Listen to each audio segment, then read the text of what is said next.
नमस्कार, मैं हूं आपके साथ प्रदीप आजाद। राजस्थान की राजनीति में पिछले कुछ समय से जो अलग अलग रंग देखने को मिल रहे हैं, अलग अलग तेवर देखने को मिल रहे हैं, नेताओं की जो बयानबाजियां हैं उनको लेकर जो राजस्थान की सियासत इस समय गरमाई हुई है और चर्चाओं का बाजार गर्म है। लेकिन अब इसी के बीच एक नई कहानी और शुरू हो रही है और जाहिर सी बात है कि जब उस पूरी कहानी को हम जानेंगे, उसको आप जानेंगे, तो जाहिर सी बात है कि जो एक नया, एक यूं कह सकते हैं कि एक राजनीतिक एक पिक्चर जो तैयार हो रहा है वो तमाम राजनीतिक दलों को भी प्रभावित कर सकता है। दरअसल आपको याद होगा, गुर्जर आरक्षण संघर्ष समिति का नाम जो लंबे वक्त से चर्चाओं में रहा है और आज भी है। लेकिन हाँ, ये कह सकते हैं कि स्वर्गीय कर्नल बैंसला के एक दौर में गुर्जर आरक्षण संघर्ष समिति जिस तरीके से काफ़ी प्रभावी और हावी हो रही थी, बीच में कुछ उसका जो कह सकते हैं कि एक टेम्परेचर कुछ डाउन हुआ। लेकिन अब एक बार फिर ये समिति राजस्थान की सियासत करने वाले लोगों के लिए, या यूं कहें कि राजस्थान की सियासी पार्टियों के लिए एक चुनौती बनकर तैयार हो रही है।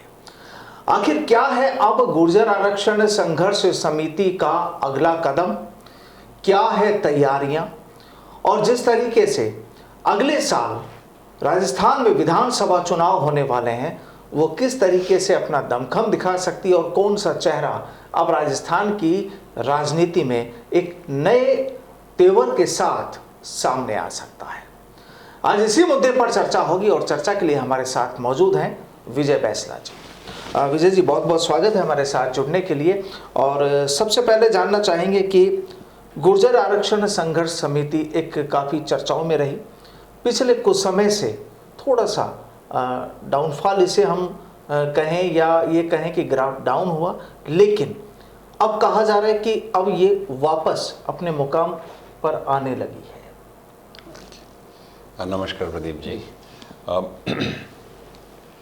आपकी बात कुछ हद तक फ्रॉम एन ऑब्जर्वेशन पर्सपेक्टिव जी ठीक है कि गुर्जर आरक्षण संघर्ष समिति पटरियां रोका करती थी, अपने जंग लड़ा करती थी और पिछले कुछ सालों से नहीं हो रहा था। तो जब 5% आरक्षण आ गया तो फिर पटरी क्यों रोकी जाए? आई मीन लॉजिक ही नहीं। ठीक है। और फिर कर्नल साहब की तबीयत भी थोड़ी सी नरम रही, फिर उनका देहांत हुआ और सारी चीज़ें होती रही। आपको मैं बताऊं, करीब दो साल पहले कर्नल साहब ने अपने जन्मदिन के दिन गुर्जर आरक्षण संघर्ष समिति की पूरी शाखाओं को भंग कर दिया था, बिकॉज काफ़ी सारा क्योस हो रहा था उसमें। और फिर कर्नल साहब की तबीयत खराब हो गई तो हॉस्पिटल में हम लोग, मैं और कर्नल साहब बैठ के बहुत चर्चा करते थे। तो हमने डिज़ाइन किया कि भाई जब 5% आरक्षण हमको मिल चुका है, सारे काम हो रहे हैं, तो अब नेक्स्ट क्या करना है, और अगर नेक्स्ट जो भी करना है तो स्ट्रक्चर भी उसी के अकॉर्डिंग्स में होना चाहिए ना। तो बात ये आई, कर्नल साहब ने भी कहा, और मैंने आज वीडियो भी एक जारी किया है यूट्यूब उस पर फेसबुक पे, और बहुत मतलब मेरे को 1 घंटा हुआ है उसको जारी करे, करीब 3-4 हज़ार लोगों ने उसको देख लिया है और बहुत ज़्यादा वायरल हो रहा है। वो मैंने वो डाला है। उसमें ये बात है कि, और जो संगठन की जो बात है वो ये है कि जब आप 5% आरक्षण आ गया, आपके नौकरियां मिल रही हैं, सब काम हो रहा है, तो पूरे स्ट्रक्चर में हम सब जगह कैसे पहुँचें? अगर आपके पास स्ट्रक्चर सिस्टमेटिक नहीं होगा तो आप लास्ट माइल तक नहीं पहुंच सकते। और हमारे जो लोग हैं, गुर्जर और बाकी एमबीसी के लोग बाग, ये शहरों में नहीं रहते साहब, गांव ढाणियों में रहते हैं, और गांव ढाणियों तक हमें पहुंचना है। तो हमने ये डिसाइड किया कि हम ऊपर से नहीं पहुंचेंगे, हम नीचे से पहुंचेंगे। You can start the work from the top और you can start from the bottom, and it is a Pareto principle that 20% of the people do 80% of the work, and 80% of the people do not get benefited because 20% are getting it, because you are not reaching them. जब आप पहुंचोगे नहीं तो उनको benefit कैसे दोगे? बिल्कुल। तो हमने ये डिसाइड किया कि, और जब आपको काम भी सरकार के साथ ही करना है, क्योंकि सारी स्कीम्स तो सरकारें ही देती हैं, और पॉलिटिकल स्ट्रक्चर है आपका, तो हम कुछ नया क्यों बनाएं? तो हमने अपना स्ट्रक्चर, और कर्नल साहब से बात करके हमने ये स्ट्रक्चर बनाया कि हम इसको लोकसभा में जाएंगे, लोकसभा प्रभारी होंगे, विधानसभा भी प्रभारी होंगे, उसके नीचे पंचायत समिति प्रभारी होंगे, पंचायत समिति के नीचे आपके ग्राम पंचायत होंगे, तहसील के बाद पंचायत समिति, ग्राम पंचायत, ग्राम, और ग्राम के नीचे बूथ। बिकॉज पॉलिटिकली अगर आप देखो और पंचायती राज सिस्टम में अगर आप देखो तो लास्ट माइल तो आपके बूथ की है, और बूथ में लास्ट आदमी कौन है? दो एंटिटीज हैं, एक तो वोटर और दूसरा बूथ का कार्यकर्ता। अब वोटर तो हमारे समाज के तो हैं ही हैं, तो जो हैं तो वो हैं ही, लेकिन बूथ कार्यकर्ता स्ट्रक्चर के हिसाब से लास्ट होता है। तो हमने ये डिसाइड करा है कि हर बूथ पर हमारे 10 लोग होंगे, और 7 तो उसमें पुरुष होंगे और 3 महिलाएं होंगी। और जो ये व्यक्ति है ये गांव से उसका कनेक्ट है, तो स्ट्रक्चर ये आ गया। अब यहां से आप ऊपर जाते जाओ और आप लोकसभा तक आ जाओ, and that is the end of it. ये स्ट्रक्चर आपका हो गया। अब जब इसमें देखिए, जब एसडीएम की बात आती है, बीडीओ की बात आती है, पंचायती राज की बात आती है, तो हमारा स्ट्रक्चर उसी के पैरेलल चलेगा, जिससे कि हम सबको वो बेनिफिट्स दिलवा सकें, काम करवा सकें। आज की तारीख में एमबीसी लोगों की प्रॉब्लम्स क्या है? जमीन के पट्टों की प्रॉब्लम है, ये जयपुर में बैठ के तो सॉर्ट आउट नहीं होने वाली। आपके केसेस लगते हैं भाई साहब, आप ये देखिए कि अमूमन ज्यादातर लोग समाज के, गुर्जर समाज के केसों में फंसते हैं, क्योंकि हम तो डांग में रहते हैं। हमको पहले डीएनटी के हिसाब से क्रिमिनल टाइप कहा जाता था, हम वो दर्द अभी भी झेल रहे हैं। हमारे फॉरेस्ट के इश्यूज हैं, बंदा अपनी बकरी को लेके गया और अंदर फॉरेस्ट रेंज में जाकर के तो चर लिया, तो फॉरेस्ट वाला आकर जब मन में आए तब तो ये कभी तो उससे शिकार मंगा लेगा और कभी उसको उठा करके अंदर बंद कर देगा। इसको निवारण करने के लिए क्या, तो हमने पैरेलल स्ट्रक्चर ये भी बनाया है संगठन के साथ साथ कि 5 लोग जोधपुर हाई कोर्ट के होंगे और 5 अधिवक्ता हमारे जयपुर हाई कोर्ट के होंगे।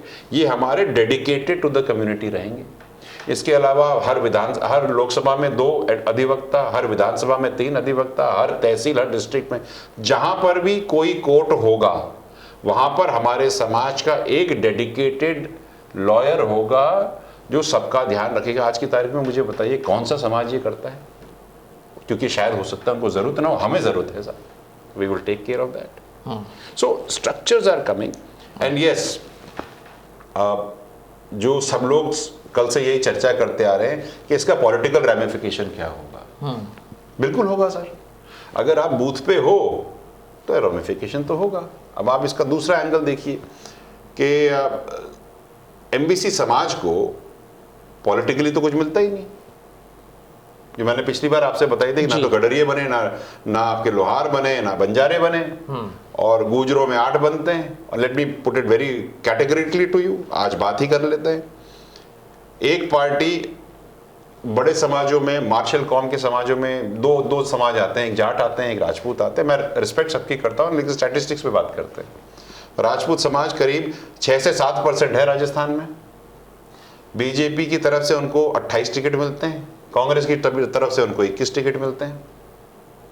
एमबीसी समाज भी उतना ही परसेंटेज में है, बल्कि हो सकता है 2 या 3% ज्यादा हो। हमको कुल मिलाकर के 21 टिकट मिलते हैं दोनों पार्टियों के। Where is the justification? जहां पर हमारे 75,000 वोट हैं वहां पर दूसरे समाज के व्यक्ति को वोट टिकट दे दिया जाता है, जिसको ये भी नहीं पता कि हम करते क्या हैं।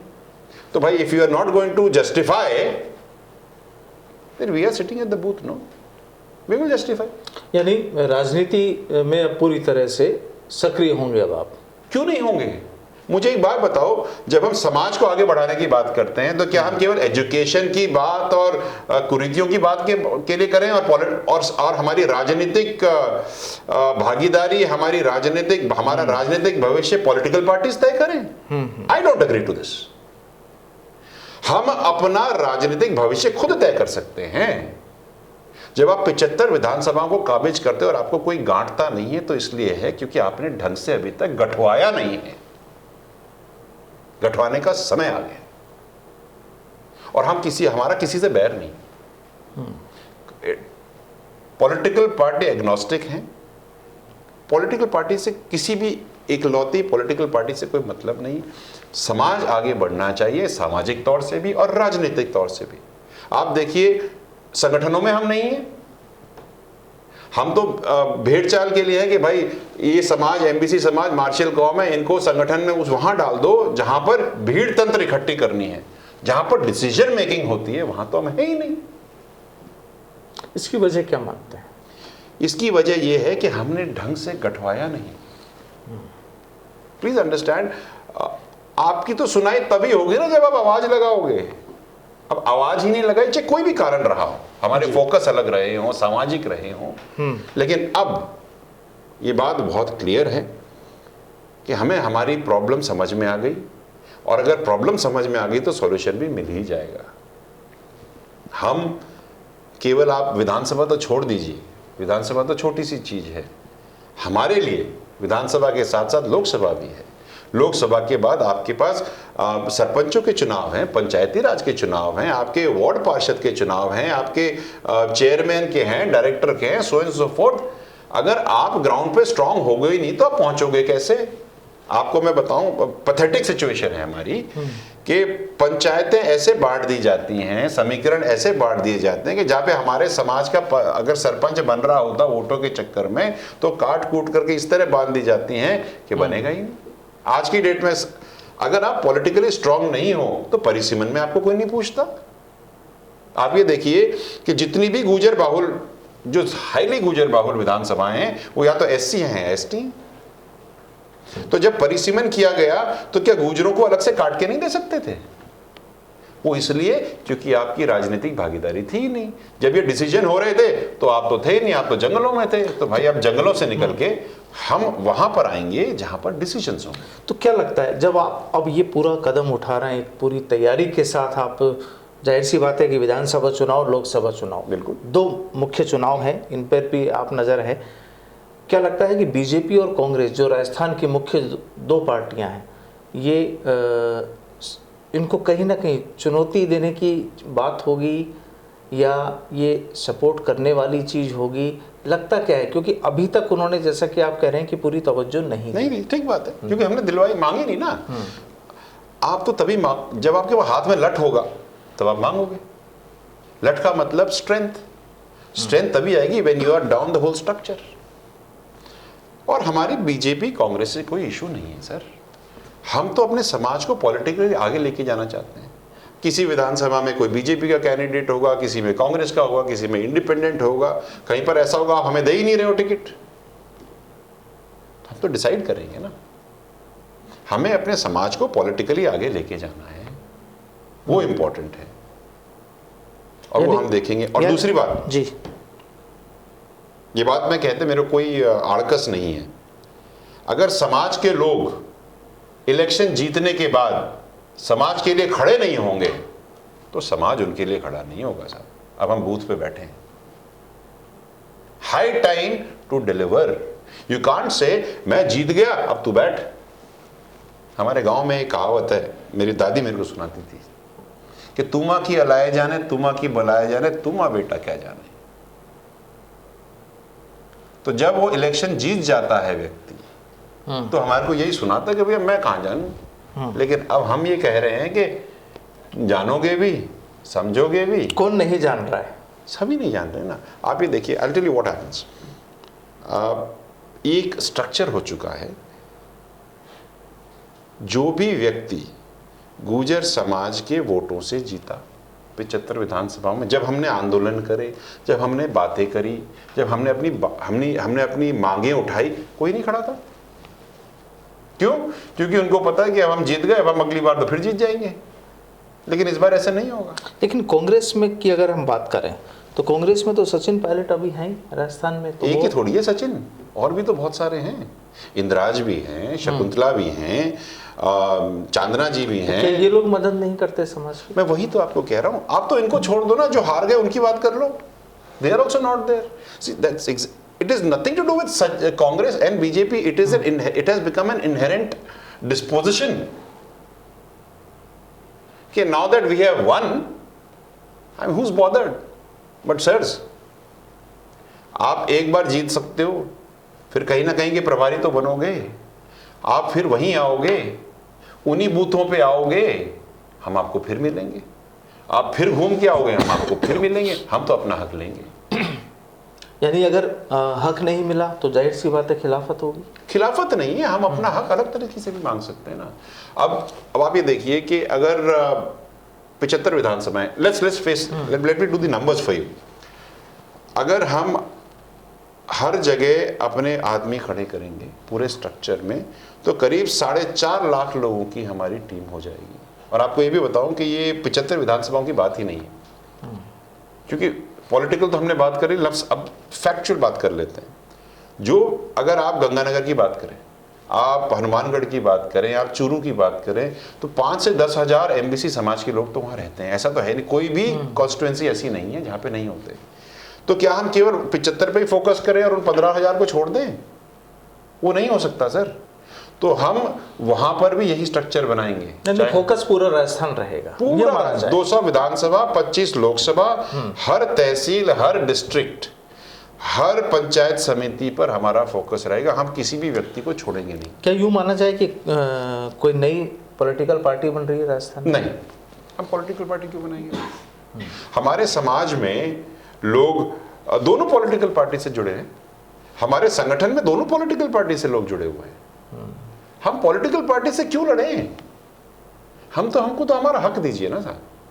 नहीं, क्योंकि कहानी वही होती ना कि अगर कोई चीज मांगने के बावजूद अगर आपको नहीं मिलती है, क्यों नहीं अभी तक आपने मांगा नहीं था, अब आप मांग रहे हैं, लेकिन अब अगर मांगने के बावजूद भी तवज्जो नहीं दी जाती है, तो अगला कदम, तो we will cross the bridge when we come to the bridge.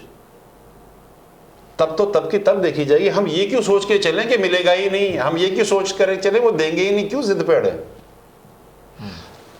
Dialogue बहुत जरूरी है, बिल्कुल, और ऑप्टिमिस्ट होना बहुत जरूरी है। बिल्कुल। हम ये कर मान के क्यों चले, क्यों नहीं देंगे?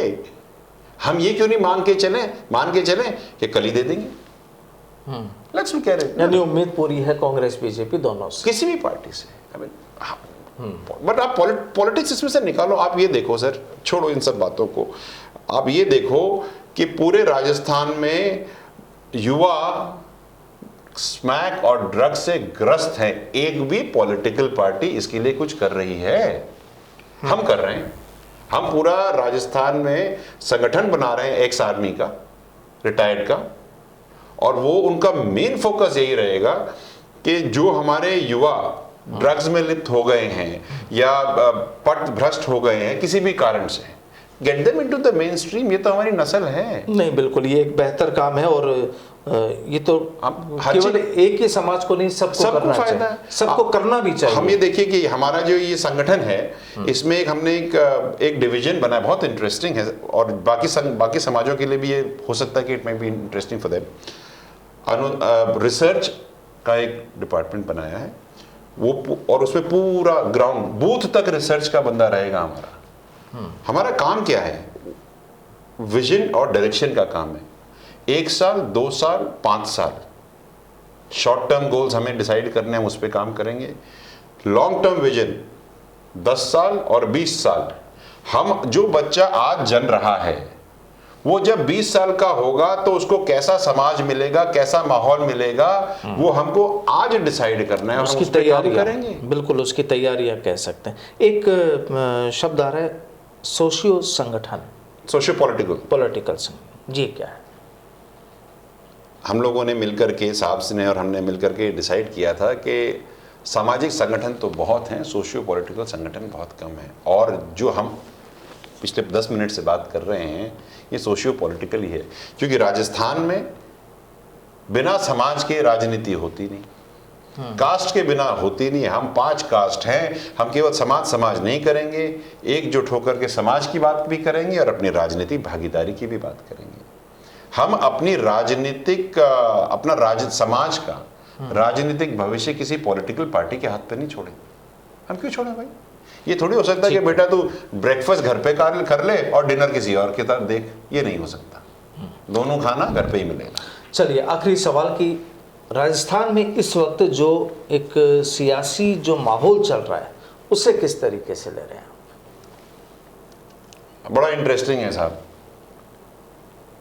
और मैं तो क्योंकि आप बात कर रहे हो तो मैं तो ये भी कह दूं कि मीडिया चैनल्स देख कर कभी कभी ऐसा लगता है कभी सास भी कभी बहुती का सीरीज चल रहा है, बिकॉज कुछ और है ही नहीं। क्योंकि किरदार है, इसलिए भी तैयार होता है। बात ये देखिए कि कुछ और है ही नहीं। डेवलपमेंट की बात कौन कर रहा है? वो तो पॉलिटिकल पार्टीज भी नहीं कर रही। गवर्नेंस तो करेगी। तो अगर आप डेवलपमेंट की बात ही नहीं करते तो बैठे क्यों हो? Please tell me, I mean what are we talking about? Why is a government in place to decide who's going to be the next chief minister? Is that what the government is all about? Sorry sir, you got your priorities wrong. Government comes from the word governance. And where is the governance? Who's going to be the CM? Come on, what are we talking about? क्या बात कर रहे हैं? कौन सी केड़ा गा रहे हैं? हमारी प्रायोरिटीज कहाँ चली गई? पूरी की पूरी ब्यूरोक्रेसी इस चीज में टेंशन में रहती है कि आज कौन बनेगा। कोई मीडिया चैनल बोलता है कि आज एक्स सीएम बनेगा, कल एक्स सीएम बनेगा। भैया जिसको बनाना है बनाओ, जिसको नहीं बनाना है मत बनाओ, सरकार तो चलाओ। काम तो आई वॉज अपॉल्ड टुडे। आज जयपुर का मेरे पास एक वीडियो आया, एक व्हाइट स्कॉर्पियो पड़ी थी और लोग एक बंदे को रोड पे पीट रहे थे। ये जयपुर है